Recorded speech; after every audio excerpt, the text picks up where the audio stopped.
মধ্যপ্রাচ্যের নিরাপত্তা পরিস্থিতি আবারও নতুন করে আলোচনায়। সীমান্তের বাইরের সংঘাতের প্রভাব এবার পড়েছে সৌদি আরবের ভেতরে।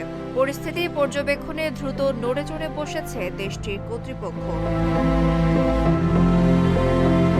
এরই মধ্যে সৌদি আরবের পশ্চিমাঞ্চলীয় ইয়ানবু প্রদেশের আগাম সতর্কতা জারি করেছে বেসামরিক প্রতিরক্ষা বিভাগ। ইয়েমেনের হুতি নিয়ন্ত্রিত এলাকায় সামরিক অভিযানের পর সম্ভাব্য ঝুঁকির আশঙ্কায় জাতীয় আগাম সতর্কীকরণ প্ল্যাটফর্মের মাধ্যমে এই সতর্কবার্তা পাঠানো হয়। তবে সম্ভাব্য হুমকির নির্দিষ্ট কারণ জানানো হয়নি। AKS অর্জন করল গিনেস ওয়ার্ল্ড রেকর্ডস।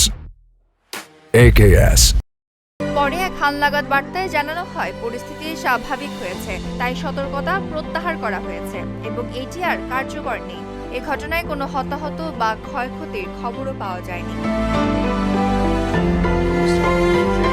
এর আগে লোহিত সাগরের বাণিজ্যিক জাহাজে হামলার পর সৌদি নেতৃত্বাধীন জোট ইয়েমেনের পশ্চিমাঞ্চলের হোদাইদাহা এলাকায় হুতিদের বিরুদ্ধে সামরিক অভিযান চালানোর কথা জানায়। জোটের দাবি, অভিযানে হোদাইদাহ বন্দরকে লক্ষ্যবস্তু করা হয়নি এবং ইয়েমেনের সব বন্দর সামুদ্রিক চলাচলের জন্য খোলা রয়েছে। তবে হুতিরা অভিযোগ করেছে কামরান দ্বীপ ও হোদাইদাহর টেলিযোগাযোগ স্থাপনায় বিমান হামলা চালানো হয়েছে।